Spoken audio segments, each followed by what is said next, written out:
an irrelevant part of the discussion. As we head into the next decade, are we going to continue to see the kind of dogfight that we are currently seeing over prices, or are things going to get better? And what is actually going to be driving margins going forward? I think, the concept of a dogfight may be incorrect. One, we are hugely underpenetrated in this market across the world. If you look at the NASSCOM McKinsey study 2020, 80% of new growth will come from new areas. So let me give you tons of examples. New geographies, Latin America, China, Japan, Africa, vastly underpenetrated. New companies that we can target, small to medium scale enterprises, we haven't even touched them yet. We haven't even gone to them. Public services, government services, we haven't even gone to them. New product areas such as R&D, such as engineering, such as digital asset management, media, etc. All of these are new areas. So I think, frankly, this industry has greater opportunity ahead of it than almost any other industry I have been involved in or I can think about, because so much lies underpenetrated. So I think pricing resilience will be there. Where do you actually see India in the global sort of trade share in the next decade or so? I think it's clearly moving, and you had asked that question to Ram. Our assessment is that what is $60 billion today, 50 of exports and 10 of domestic, is going to be over $225 billion in 2020, and this is not going to be constrained by demand, but constrained by our own ability to deliver. So I think for us, the focus is, can we work together, create an infrastructure, get the resources in to be able to deliver. And to the point that you said, I think there is a very telling evidence.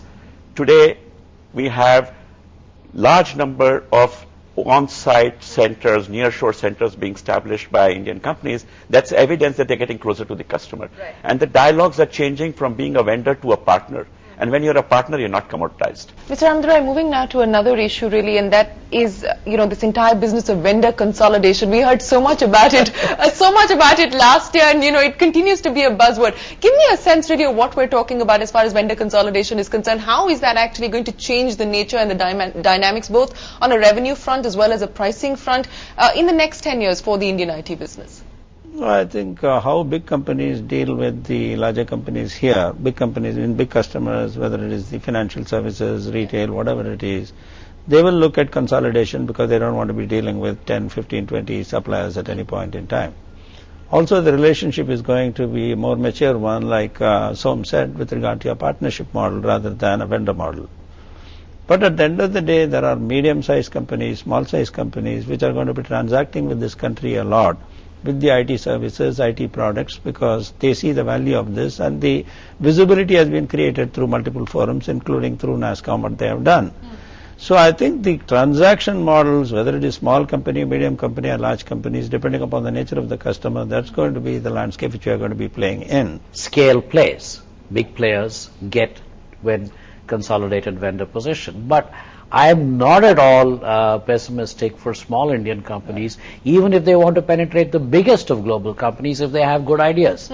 If you've got some new mobile telephony solution, let me tell you, the chances that an Indian company today, even if it's a startup, will get a contract is pretty high, because India is established, NASSCOM is established, India's brand, so people will take the chance. But that's for value, yes. In general, the biggies will benefit in the big venture consolidation. But if I was starting a new company, if I had a solid idea, I really would not worry about that. Exactly. Okay. And what about the fact that you've actually got the global IT players in India now, the IBMs, the Accentures, the Capgeminis, hiring about 50,000 people? How is that going to change the landscape in the next decade, Pramod? I think it already has. In fact, I think in perhaps 10, 15 years ago, that was very different from what it is today, because it is an affirmation, though, of the offshoring that's model exactly in that right. sense. Yeah. That's exactly what I was going to say. It's a complete affirmation of the offshoring model. That's one. Two, I think it will continue to make us competitive. But again, back to the old point, the amount of room we have in this industry, the globalization of services is real. It's happening now. The global supply chain of talent is real. It's happening now. Demographic change is real. It's not reversible. These are all things that will play to. How each company does within that will remain. We represent business processes, not just IT. And on the business process side, that's a brand new market which is still to be established across the world. Governments are the biggest buyers of IT services and business process services anywhere in the world. Okay, if you look at most of the Indian companies, the level of government business they do today is probably less than 5% or 2%. Yeah. So the scale of opportunity, I mean, obviously it's up to us to be smart about it. IBM, Accenture keep us on our toes. We hope we keep them on their toes. And I think this good, healthy competition will make us all better. Okay, since you were talking about the government, and this is one of the challenges that everybody loves to talk about, the outsourcing threat, the backlash, the rhetoric that we have seen from President Obama, it's a real challenge, perhaps not a malignant one at this point in time, Som Mittal, but how are you likely to address this in the next decade? Because it's not going to go away in a hurry, is it? Yeah, and I think our industry is people-based. There is huge amount of unemployment there. It's a concern for any government, and I think we have to distinguish as to what steps governments take to create jobs versus a negative one. I think we as an industry are part of the solution, not the problem.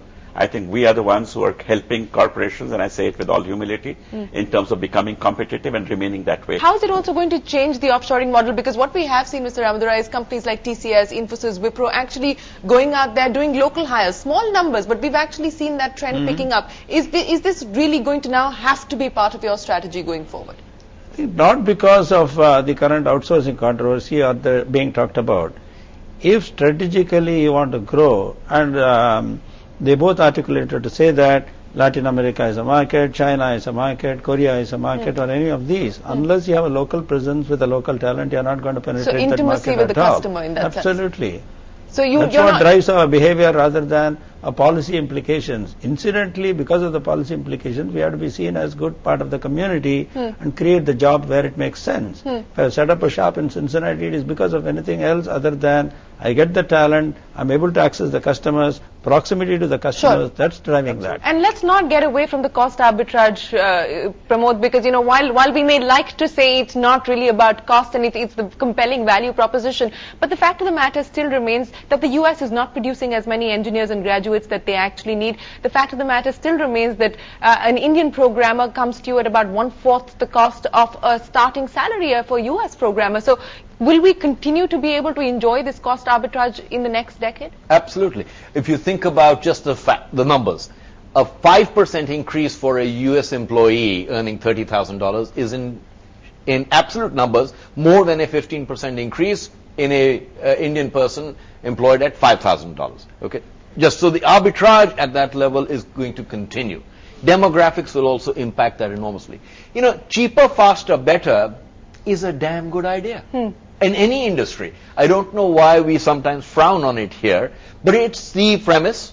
People will come to you cheaper. Yes, we can add value, or either you're going to add value in new areas which are distinctive, or you are going to provide a service at a better cost and overall quality or value at a better cost. That is fundamental premise of any, cars are trying to do the same thing, mobile phones are trying to do the same thing, Steve Jobs is trying to do the same thing. But that's eating into margins, that's eating into profitability as well. Not necessarily. I think the amount of room we all have to make ourselves. Look what's happened in the recent recession. We've grown at 5.5% in the midst of the worst recession in this decade, and perhaps of all time, apart from the Great Depression. Margins have been somewhat impacted, but most companies have been resilient and have come out of it very well. They've re-engineered, they've reinvented, they've changed the way they train, they've changed the way they hire. I think there's lots of room.